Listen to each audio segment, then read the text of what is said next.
अजय भाई, जयराज जडेजा जो ये बार बार मोदी जी कह रहे हैं, जो फिल्मों के जरिए दे रहे हैं कि बिहार उत्तर प्रदेश के बाहुबली है, हमने एनकाउंटर कर दिया।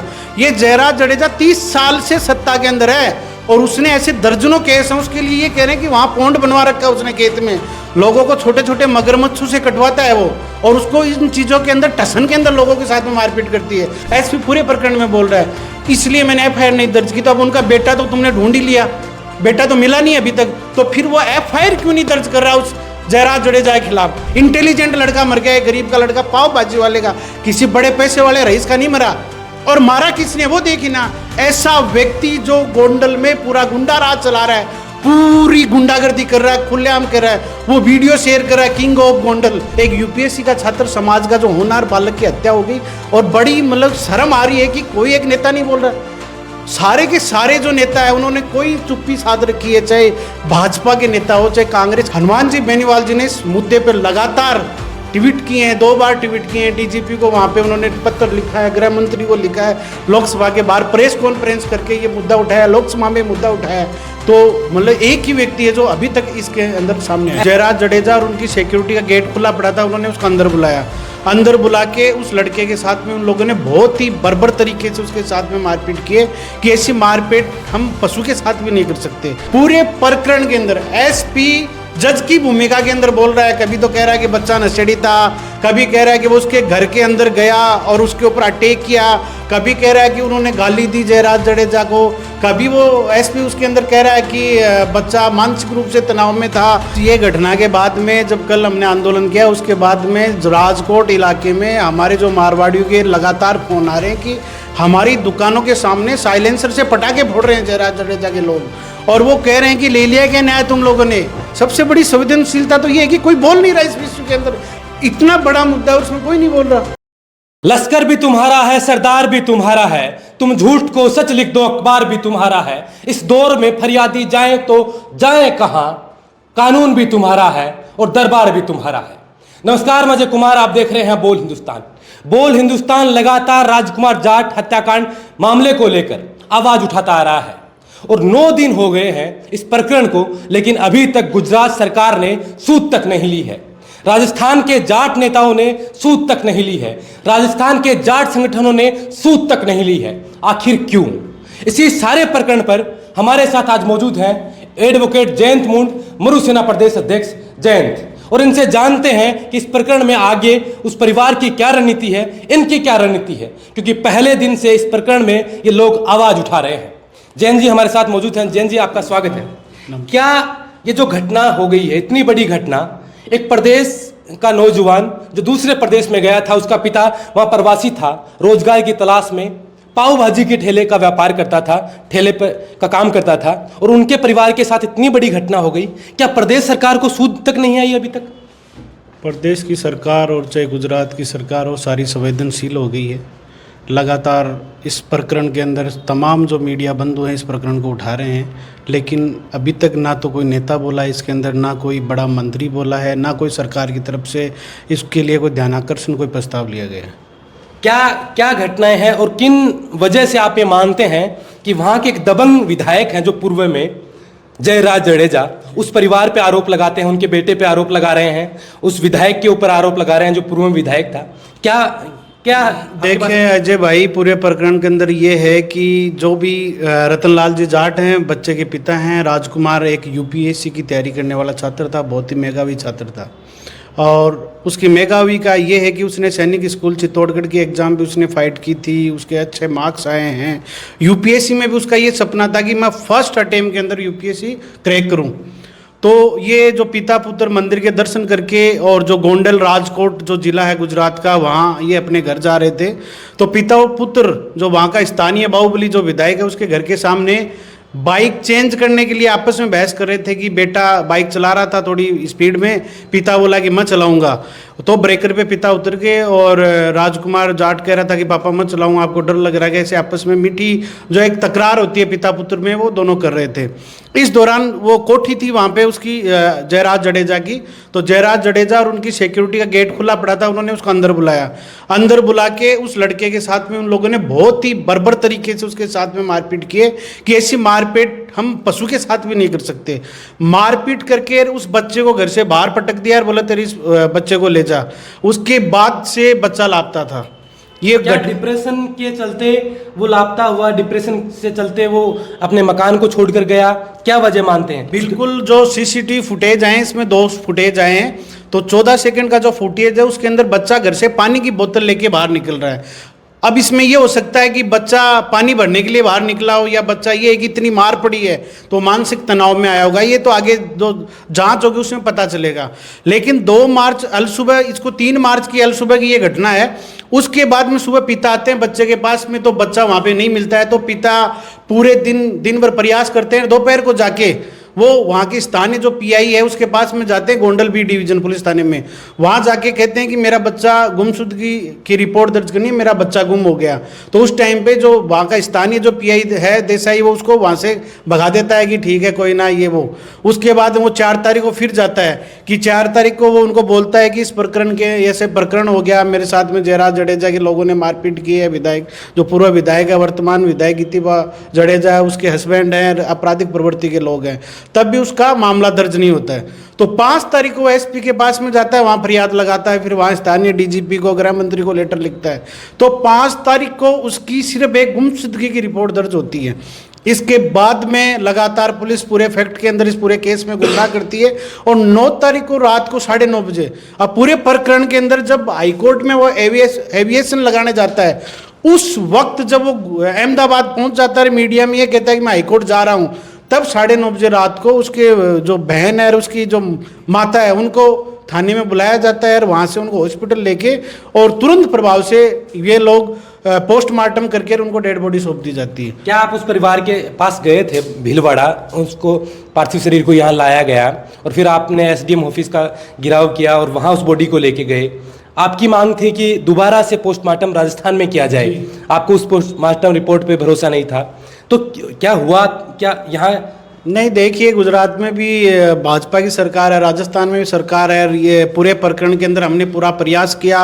एसडीएम महोदय के मार्फत हमने कलेक्टर से निवेदन किया, कलेक्टर के मार्फत हमने ये किया कि सीएमआर इसके अंदर इन्वॉल्व होकर इसका दोबारा पोस्टमार्टम किया जाए। लेकिन उन लोगों ने इस पूरे आंदोलन के अंदर गुमराह करके और इसमें पोस्टमार्टम नहीं हुआ कि दूसरे स्टेट की बॉडी की हम नहीं करवा सकते। इस प्रकार से इस पूरे प्रकरण को राज्य सरकार के जो नेताओं के इशारे के ऊपर इस पूरे प्रकरण को घुमा दिया गया। जब कोई भी ऐसी हत्याएं होती हैं, बर्बर हत्याएं होती हैं, या इसको जिस तरीके से एक एक्सीडेंट बताया जा रहा है, फिर भी लगातार परिवार कह रहा है कि हमारे साथ कुछ दिन पहले ऐसी घटना हुई है विधायक के घर के ऊपर, वहाँ के एसपी तो कहते हैं कि वो जबरन उनके घर आ गए थे। नहीं सर, ये देखिए, ये जो फरियाद की एक रिपोर्ट है मेरे पास में, ये एसपी के नाम फरियाद है। पूरे प्रकरण में ये सारे पॉइंट्स मैं मेरे साथी अधिवक्ताओं के साथ में मिलके मैं पूरे फुटेज देख के इसमें इस पूरे के अंदर जब भी कोई ये प्रकरण में देखिए कि वो एवीएस की जो अपील करने के लिए हाईकोर्ट के अंदर जाता है 9 मार्च को, तो 9 मार्च को कि रविवार था, सोमवार को वो कोर्ट में पहुंचने वाला था, उस टाइम पे डेड बॉडी मिलती है। पूरे प्रकरण के अंदर एसपी जज की भूमिका के अंदर बोल रहा है। कभी तो कह रहा है कि बच्चा नशेड़ी था, कभी कह रहा है कि वो उसके घर के अंदर गया और उसके ऊपर अटैक किया, कभी कह रहा है कि उन्होंने गाली दी जयराज जडेजा को, कभी वो एसपी उसके अंदर कह रहा है कि बच्चा मानसिक रूप से तनाव में था। तो मैं इस पूरे प्रकरण में बताऊंगा कि इसमें 4 तारीख को जब इसका पिता जयराज सिंह के नाम पे अर्जी लगाता है, 5 तारीख को एसपी के पास में जाता है, तो पुलिस कंट्रोल में इसकी सूचना जाती है। उसके बाद में उसकी रिपोर्ट दर्ज होती है। उसके बाद में सारे व्हाट्सएप ग्रुप्स के अंदर एक इमेज शेयर होती है, सर्कुलेट होती है कि ये व्यक्ति गुमशुदा है, इसको तलाश करने के लिए सारे थानों में सूचना जाती है। लेकिन ये घटना 3 तारीख को सुबह निकलता है, 4 तारीख को 2 कांस्टेबल जिस टोल नाके का ये वीडियो जारी करें, वहाँ 4 से 5 बजे शाम को कांस्टेबल जाते हैं, सीसीटीवी फुटेज चेक करते हैं और वो उनको ये वहाँ से पीआई को फ़ोन करते हैं कि कल रात को मतलब कि 3 तारीख को वो लड़का रात को करीबन 12 घंटे पहले वो उधर से गुजरा है पैदल पैदल। ठीक है, अगले पॉइंट में देखिए इस पूरी के अंदर राजकुमार का पता चल गया एसआई को कि इधर निकला है, तो 5 तारीख और 6 तारीख को गोंडल से जूनागढ़ के रास्ते के ऊपर उनके पिता को लेके जाया जाता है। अब बात आपको इजीली समझाऊं कि मान लो जयपुर से सीसीटीवी में पता चला कि लड़का अपने सिक्कर रोड की तरफ गया है और पुलिस थाने वाले उसको लेके जाए कि भाई की टोंक रोड के ऊपर उसको घुमा रहे हैं, तो इसका मतलब पूरी की पूरी जो वहाँ का एसआई है वो पूरा इसमें मिला हुआ था, पूरे प्रकरण को घुमा रहा है। उसके बाद में पीआई गोसाई उसको जूनागढ़ के पूरे इलाके में घुमा के ये कहता है कि आपका बेटा गांजा पीता था, आपका बेटा यहाँ पे ड्रग्स लेता था, इसलिए वो जूनागढ़ के मंदिरों में आया था, फिर उसको मंदिरों में घुमाते हैं। अब 6 तारीख को एसपी वहां की स्थानीय जो सबसे बड़े प्रतिष्ठित अखबार में एक बयान देता है। बयान ये है कि राजकुमार की मानसिक हालात खराब है, नशेड़ी है, वो पहले भी घर से कई बार भाग चुका है, पिता पुत्र के बीच में पहले भी लड़ाई हो चुकी है, और वो लड़का है ना कपड़े निकाल के वो मंदिर में चला गया और मंदिर से कपड़े चोरी किए हैं। अब इस सवाल सबसे बड़ा सवाल ये कि एसपी को कैसे पता चला कि लड़का कपड़े बदल रहा है, लड़के के नशेड़ी था, मानसिक तनाव में था, सबसे पहले इसमें सवाल। दूसरा सवाल ये कि टोल नाके पे जब उनको पता चला गया, पुलिस वाले फुटेज आ गए, तो 5 और 6 तारीख को केस को गुमराह करने के लिए उनके परिवार वालों को वो दूसरी दिशा के अंदर क्यों लेके जा रहे थे। इसके बाद बॉडी तो 9 तारीख को दी जी अब इस केस में और देखिए 4 तारीख को 4 मार्च 2025 को सुबह 3 बजे एक लाश मिलती है। उस लाश मिलने के बाद में सिविल पंचनामा होता है, अस्पताल में एमएलसी होती है, और मिसिंग जो डिपार्टमेंट है गुजरात में, जो मिसिंग पोर्टल है उसके ऊपर पुलिस वाले उस पर अपडेट नहीं करते हैं कि 4 को एक डेड बॉडी मिली है। सारे थानों के व्हाट्सएप के अंदर उनको सूचना दी जाती है, जब भी कोई व्यक्ति मिसिंग को डेड बॉडी मिलती है तो उसकी सारे आसपास के थानों में सर्कुलेट किया जाता है। ये इसके अंदर नहीं दिया गया। अभी एक नया फुटेज आया, उस फुटेज के अंदर वो लड़का पुलिया पे चल रहा है और 3 किलोमीटर उसके सामने से स्कॉर्पियो बाइक और फॉर्च्यूनर गाड़ी, ये गाड़ी चल के आ रही है और एक रॉन्ग साइड से एम्बुलेंस चल के आ रही है। वहां से वो डेड बॉडी के पास से कुछ सामान है, उस सामान को नीचे फेंक रहे हैं, डेड बॉडी वो कह रहे हैं कि यहाँ पे उस स्थल पे किसी प्रकार का कोई खून के निशान नहीं है। फिर एम्बुलेंस में लेके जाते हैं, फिर पुलिस वाले कह रहे हैं कि ये डेड बॉडी 4 तारीख को सिविल हॉस्पिटल में आ गया। 4 से लेके 9 तारीख के 9:30 बजे तक उस इलाके के 60 किलोमीटर के थाने को कैसे नहीं पता चला कि वहां पे कोई डेड बॉडी मिली है और उसका मैचिंग क्यों नहीं गया। पूरे केस के अंदर एसपी बोल रहा है कि रतन भाई ने मेरे को बोला था, जो राजकुमार के पापा ने बोला कि मुझे मेरा बच्चा ढूंढ के दे दो। एसपी पूरे प्रकरण में बोल रहा है, इसलिए मैंने एफआईआर नहीं दर्ज की। तो अब उनका बेटा तो तुमने ढूंढ ही लिया, बेटा तो मिला नहीं अभी तक, तो फिर वो एफआईआर क्यों नहीं दर्ज कर रहा उस जयराज जडेजा के खिलाफ। दूसरा, पूरे वीडियो और तथ्य के अंदर साफ साफ दिख रही है कि एम्बुलेंस से कुछ सामान फेंका है, सामने से गाड़ियां आ रही है, तो पूरे पॉलिटिकली दबाव था उस एसपी पे या वहाँ के जो थाना प्रभारी हैं उन पे कि जयराज के खिलाफ इतनी दबंगाई है उस एरिया इलाके में। इसी आपको चैनल के माध्यम से बताऊंगा, जो पीआई है उसके खिलाफ भी बहुत सी शिकायतें हुई हैं, गोंडल बी डिवीजन के थाने में अभी तक भी तैनात है। इससे पहले विपिन सिंह पिलूदिया नाम का कॉन्ट्रैक्टर था, उसकी एफआईआर नहीं दर्ज हुई, वो अहमदाबाद हाईकोर्ट में गया, उसके बाद में उसके खिलाफ मुकदमा दर्ज हुआ, उसके बाद में पूरी जांच हुई, जांच के अंदर केस को इसी पीआई ने रफा दफा कर दिया। एक दूसरा एक टेंडर लगाने वाला था ये व्यक्ति, तो इसी के साथ में आशीष कुंजड़िया का जो केस है सेम का सेम केस है, सेम केस में उसके साथ में मारपीट हुई और उसके अंदर इसी पीआई ने पूरे केस को हाईकोर्ट के आदेश के बाद में रफा दफा तब्दीश करके झूठे तथ्य तोड़ मरोड़ के उसमें कर दिया। इसी से पूर्व एक दलित के साथ में मारपीट की है, जिसमें इसका बेटा गणेश जडेजा 4 महीने की जेल काट के आया और आज वही परिवार जेल के अंदर है।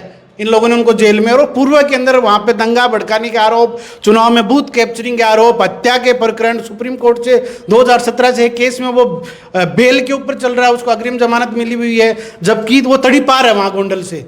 तो ये सारे प्रकरण आप उठाओ कि कोई एक आम व्यक्ति के खिलाफ नहीं, एक बाहुबली और एक जयराज जडेजा जैसा व्यक्ति के खिलाफ ये आदमी बोल रहा है। तो ऐसे सेंसिटिव जो प्रकरण के अंदर पुलिस ने अभी तक एफआईआर नहीं दर्ज करी, इस पूरे केस को एक्सीडेंटल दिखा दिया, जैसे पुरानी सनी देओल की फिल्मों के अंदर दिखाया जाता था कि अब बेचारे व्यक्ति को चक्कर कटवाना पड़ रहा है। अब आगे क्या प्रक्रिया हो रही है इस मामले को लेकर? आप वहाँ भीलवाड़ा गए, भीलवाड़ा में प्रदर्शन हुआ, और क्या राजस्थान की नैतिक जिम्मेदारी नहीं बनती सरकार की कि एक रतनलाल का परिवार नहीं प्रवासी है, गुजरात नहीं रहता है, यहाँ से हजारों परिवार ऐसे हैं जो अपने पड़ोसी राज्यों में जॉब के लिए, रोजगार के लिए जाते हैं।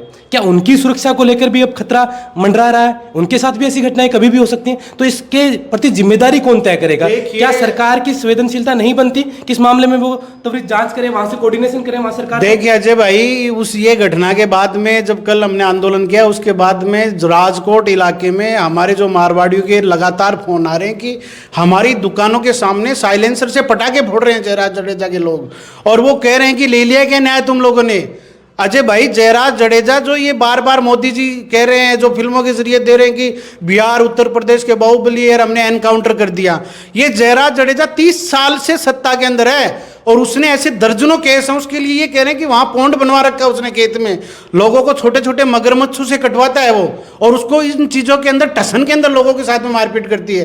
पूरे बाजार में जब दलित के साथ में मारपीट की ना, तो पूरा जूनागढ़ में इतना बड़ा आंदोलन हुआ, लेकिन सरकार इसके अंदर कुछ नहीं की। और हर बार व्यक्ति, अधिकतर मामलों के अंदर तो लोग जाते नहीं फिर हाई कोर्ट के मार्फत जाते हैं, तो पूरे केस को रफा दफा। आपने देखा होगा एसपी के सारे बयान, आप देखो ना कि एक जज की भूमिका के अंदर वो एसपी बोल रहा है। और राज्य सरकार की तो सबसे बड़ी संवेदनशीलता का यहाँ परिचय आप देख ही रहे हो कि राजस्थान, मैं तो मध्य प्रदेश का आंदोलन करता हूँ और ये हमारे मारवाड़ी भाई हैं इस राजस्थान के अंदर, और जो हमारा विशेषकर मारवाड़ का जो इलाका है, हमारे लोगों ने जहाँ ना पहुंची बैलगाड़ी वहाँ पहुंचा मारवाड़ी। इन लोगों ने बड़े बड़े डेवलपमेंट के काम किए और वहाँ से पैसा कमा के हमारे गाँव के अंदर, चाहे पंचायत भवन का काम हो, चाहे जिला मुख्यालय की कॉलेजों का मामला हो, चाहे इन लोगों ने सड़कें हो, प्याऊ हो, बालिकाओं के लिए छात्रावास हो, कॉलेजें हो, हमारे मारवाड़ियों ने इतना पैसा लगाया यहाँ पे।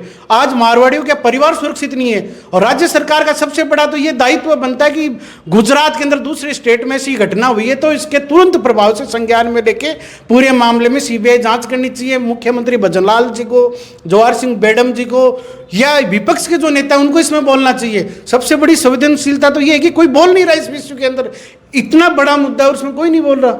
आपकी किन्हीं नेताओं से बात हुई? क्योंकि राष्ट्रीय लोकतांत्रिक पार्टी के सुप्रीमो हनुमान बेनीवाल ने इस पे जैसे उनको सूचना मिली और उन्होंने ट्वीट के माध्यम से जानकारी दी और सरकार से अपील की, प्रधानमंत्री से, गृह मंत्रालय से और भजनलाल सरकार से अपील की कि इसमें त्वरित जांच की जाए, और परिवार जो कि सीबीआई जांच की मांग कर रहा है तो वो भी की जाए, सीबीआई जांच की मांग की। इसके अलावा विपक्ष में बहुत नेता है, बड़े नेता। अजय भाई, जो इस पूरे प्रकरण के अंदर मेरे पास में तो मध्य प्रदेश का जो मैं ये आंदोलन करता हूँ उससे 2 तारीख को सूचना आई। 2 तारीख से लेके मैंने गुजरात के हर अधिकारी को, गुजरात के यहाँ तक राज्यपाल जी को, गुजरात के सीएमओ को, गृह मंत्री को, वहाँ की कांग्रेस पार्टी को, वहाँ के आम आदमी पार्टी को, हर व्यक्ति को इस विषय के बारे में अवगत कराया। इसके साथ में राजस्थान का ऐसा कोई नेता नहीं, विशेषकर भाई मैंने कभी जाट के नाम पे राजनीति नहीं की मेरे इतने साल के राजनीतिक कैरियर के अंदर, लेकिन मैं अब क्या करूँ, मैं एक समाज का जो यूपीएससी का एक जो छात्र था, आज जो मतलब कि वो कुछ समाज के लिए बन के कुछ देता, उस व्यक्ति की हत्या कर दी। अरे उसको हम, उसकी आत्मा भटक रही है, हम लोगों से न्याय मांग रही है। एक यूपीएससी का छात्र समाज का जो होनहार बालक की हत्या हो गई और बड़ी मतलब शर्म आ रही है कि कोई एक नेता नहीं बोल रहा। सारे के सारे जो नेता है उन्होंने कोई चुप्पी साध रखी है, चाहे भाजपा के नेता हो, चाहे कांग्रेस के। जब भी चुनाव आते हैं, बड़े बड़े महाकुंभ होते हैं, बड़े बड़े ये नेता रैलियां करते हैं, हर समाज के नेता करते हैं। हर समाज का नेता ये कहता है कि 36 बिरादरी को हम साथ में लेके चलेंगे। तो क्या ये राजकुमार जाट ना छोड़ के, क्या ये राजस्थानी नहीं था, ये मारवाड़ी नहीं था, क्या ये भारतीय नहीं था? जहाँ पे मोदी जी गुजरात मॉडल पेश कर रहे हैं कि गुजरात जैसा मैं पूरी दुनिया में ये राज्य को बनवा दूंगा, ये गुजरात की ये सरकार का नैतिक दायित्व नहीं बनता कि एक उठाई गिरा, एक जो सामंती सोच का राजा लगातार ऐसा अत्याचार कर रहा है, एक टसन में किसी बच्चे की हत्या कर रहा है यूपीएससी के, जो इस देश के अंदर पता नहीं क्या नया कानून चीजें करता, समाज में कितनी दिशा और दशा तय करता। तो ये बहुत ही शर्म की बात है। मैं तो इसके लिए सिर्फ एकमात्र नेता है, उस नेता के मैं अनेकों बार वैचारिक रूप से उसके खिलाफ हो जाता हूं, लेकिन नागौर के जो हमारे एमपी साहब हैं, बड़े भाई हनुमान जी बेनीवाल जी ने इस मुद्दे पर लगातार ट्वीट किए हैं, 2 बार ट्वीट किए हैं। डीजीपी को वहाँ पे उन्होंने पत्र लिखा है, गृह मंत्री को लिखा है, लोकसभा के बाहर प्रेस कॉन्फ्रेंस करके ये मुद्दा उठाया, लोकसभा में मुद्दा उठाया। तो मतलब एक ही व्यक्ति है जो अभी तक इसके अंदर सामने आया। ऐसी घटनाएं होती हैं जयंत, तो सामाजिक संगठन सबसे पहले आते हैं, उसके बाद में राजनीतिक पार्टियां अपने अपने इंटरेस्ट के हिसाब से आती हैं, लेकिन अभी तक कोई बड़ा सामाजिक संगठन नहीं दिखा, क्योंकि चुनावों का समय होता है तो ये सामाजिक संगठन अपने नेताओं के लिए, अपने समाज के लिए कई मांगों के साथ प्रदर्शन करते हैं, महाकुंभ करते हैं, पंचायतें करते हैं, महापंचायतें करते हैं, लेकिन राजकुमार जाट के लिए अभी तक कोई सामाजिक संगठन ना सड़कों पे उतरा है, ना इन नेताओं के पास जा रहा है, ना विधानसभा के बाहर प्रदर्शन कर रहा है। अभी तो विधानसभा भी चल रही है। चाहे तो राजस्थान की सरकार पे ये दबाव बनाया जा सकता है कि वो गुजरात सरकार पे दबाव बनाकर, देखिए सामाजिक नेता तो चाहे किसी भी समाज का हो, 36 बिरादरी में सिर्फ समाज को बेचने का काम करते हैं। जो ही चुनाव आते हैं कुकुर मुक्तों की तरह बाहर निकल के टेंट लगाना चालू कर देते हैं। आज फलाने समाज की सभा है, आज फलाने समाज की है, और इन बड़े बड़े जो मुख्यमंत्री या बड़ी बड़ी पार्टियों का कि हमारे पास में इतना वोट बैंक है, करोड़ों रुपए गबन कर लेते हैं, चंदे के नाम पे कर लेते हैं, ये दुकानें लगाते हैं, फिर वापस 4.5 साल अंदर चले जाते हैं। आप देखिए ना पूरे प्रकरण के अंदर, अरे राजकुमार जाट क्यों बोल रहे हो? मैं ये कह रहा हूं यूपीएससी छात्र राजकुमार की हत्या हो गई, उसके लिए कोई आगे नहीं आ रहा।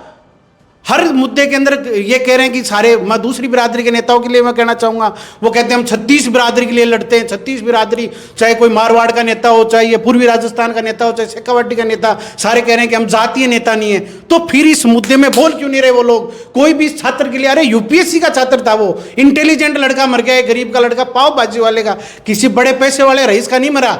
और मारा किसने वो देखी ना, ऐसा व्यक्ति जो गोंडल में पूरा गुंडा राज चला रहा है, पूरी गुंडागर्दी कर रहा है, खुलेआम कर रहा है, वो वीडियो शेयर कर रहा है, किंग ऑफ गोंडल। तो किंग ऑफ गोंडल है तो एक किंग का क्या कर्तव्य होता है कि ये लोकतंत्र है, प्रजा की समस्याओं के लिए काम करे, प्रजा की ठुकाई नहीं करे। तो खुलेआम ठुकाई करती उसने। और सबसे बड़ा सवाल, वो इतना निर्दोष है तो सामने आओ ना, अपने घर का वो आधी घंटे का सीसीटीवी फुटेज दे दे, 14 सेकंड का क्यों दे रहा है? और एसपी को आगे क्यों कर रहा है? वो जयराज सिंह जडेजा बोले ना कि ये देखिए मेरे को बदनाम करने की साजिश है, ये देखिए वीडियो, एक वीडियो अभी तक सामने नहीं आया, ना कुछ बोल रहा, वो छुप के क्यों नहीं बैठा है? उसको गोंडल से तड़ी पार क्यों कर रखा है? सुप्रीम कोर्ट से उसने बेल क्यों ले रखी है? उसके खिलाफ भी 20 से ज्यादा मुकदमे क्यों हैं? उसके बेटे के खिलाफ क्यों मुकदमे दर्ज हैं और वो खिलाफ क्यों नहीं है? अभी क्या आगे की रणनीति होगी? क्योंकि अभी शायद आज 9वां दिन है इस प्रकरण को, और अभी तक ना तो सीबीआई जांच के लिए कुछ हुआ है, ना ही वहाँ एफआईआर दर्ज हुई है। क्योंकि एक एफआईआर जो हमने देखी वो एक्सीडेंट के ऊपर ही एफआईआर दर्ज हुई है। परिवार के मुताबिक जो एफआईआर दर्ज करवाने चाह रहे थे वो नहीं हुई है। तो आगे क्या प्रक्रिया होगी आपकी एज ए एडवोकेट? क्या भूमिका रहेगी? क्या आगे इस प्रकरण में रहेगी? पूरे प्रकरण के अंदर, इसके अंदर हम गुजरात के हाई कोर्ट में इस केस को चैलेंज करेंगे। जितने भी एविडेंस है उसके लिए पिटीशन दायर करेंगे कि जितने भी एविडेंस है इन सारों को पुलिस कस्टडी के अंदर ना रख के कोर्ट के कस्टडी में रखा जाए। सुप्रीम कोर्ट में इसके पुराने केसों के अंदर सुप्रीम कोर्ट में लड़ाई लड़ेंगे। गुजरात मेरे को जाना पड़ा वहां लड़ेंगे। समाज के सारे नेताओं को, सब विधायकों को ज्ञापन देंगे। जयपुर के अंदर प्रदर्शन भी करेंगे और पूरे मामले के अंदर जितनी मेरे से कोशिश बनेगी, मैं कह रहा हूं कि बार बार कह रहा हूं, मैं मध्य प्रदेश का आंदोलन करता हूं, कभी जाति का आंदोलन नहीं किया, लेकिन इस केस के अंदर मैं यूपीएससी छात्र राजकुमार के लिए जो मेरे से बन पड़ेगा वो सारा का सारा करेंगे। कि मुझे ये लग रहा है कि राजकुमार की आत्मा भटक रही है। वो जो देश के अंदर वो न्याय व्यवस्था पे जो बैठने वाला व्यक्ति था, उसकी हत्या हो गई। तो उसकी हत्या इस देश के लिए बड़ी शर्मसार घटना है पूरे देश के अंदर। मैं तो आपके माध्यम से मतलब मोदी जी से भी ये रिक्वेस्ट करूंगा कि मोदी जी, एक गरीब की पीड़ा सुनिए। आप जो गुजरात मॉडल दे रहे हैं तो हमारे मारवाड़ियों का आप सुरक्षा के लिए या इस मामले के अंदर तुम एक बार एफआईआर तो दर्ज करवाओ। उसका बाप बार बार कह रहा है, रोक के कह रहा है, उसकी बहन हो रही है, सारे लोग कह रहे हैं, वहां की स्थानीय लोग कह रहे हैं, मीडिया बोल रही है, सारे लोग। तो तुम इसमें जांच क्यों नहीं करवा रहे? अरे जयराज जडेजा जैसे गुंडे इस देश के अंदर, ऐसा इस देश के अंदर खुलेआम गुंडागर्दी थोड़ी करेंगे। अरे लोकतंत्र वाला देश है, कानून वाला देश है, संविधान वाला देश है, फिर काहे की संविधान की रक्षा हुई? अब जो तमाम लोग आपको देख रहे हैं पिछले कुछ दिनों से और आपसे बातें भी कर रहे हैं कि आगे ये आंदोलन को किस तरीके से आप लेके जाएंगे, किस तरीके की रणनीति होगी, तो उन लोगों से क्या? मैं तो आपकी वीडियो के माध्यम से सारे तमाम जो भाई हैं, जो भी चाहे अलग अलग मोर्चों पे लड़ाई लड़ने वाले लोग हैं, जो किसान संगठन हैं, जितने भी मेरी बहन हैं, मेरे भाई हैं, उनको, या गुजरात में या दक्षिण भारत में जो भी अपने परिवार को छोड़ के जो ये यहाँ वहाँ बैठे हैं, 8-8 महीने से, 10-10 महीने से घर पे आते हैं, जो विदेशों में बैठे हैं, उन सारों से यही कहूँगा कि इस आंदोलन में जो भी आप कुछ कर सको, इसको न्याय दिलाने के लिए ट्विटर पे लिख सको, फेसबुक पे लिख सको, ज्ञापन दे सको, कैसे भी करके इस संविधान वाले देश के अंदर, इस लोकतंत्र वाले देश के अंदर यूपीएससी छात्र राजकुमार को न्याय के अंदर आपको आगे आना चाहिए। ये हाथ जोड़ के निवेदन। बहुत बहुत धन्यवाद। ये जयंत मोहन थे जो बतौर एडवोकेट, बतौर एक सामाजिक कार्यकर्ता और मध्य प्रदेश अध्यक्ष होने के नाते उस परिवार के पास गए और न्याय की जो प्रक्रिया होती है उन प्रक्रियाओं का सामना करते हुए राजकुमार के लिए लड़ाई लड़ रहे हैं। बोल हिंदुस्तान भी यही अपील कर रहा है कि एक प्रवासी जो जिसके सपने थे, जिस लड़के के सपने थे कि वो यूपीएससी जैसी एग्जाम को फाइट करके वो अधिकारी बने जो समाज में चल रही कुरीतियों के ऊपर अपना कानून के तहत कार्रवाई कर सके, और आज उसके साथ ये घटना हुई है, तो कल हो सकता है आपका भी नंबर आए, कल हो सकता है किसी और राजकुमार का नंबर आए, अगर आपने आज आवाज़ नहीं उठाई।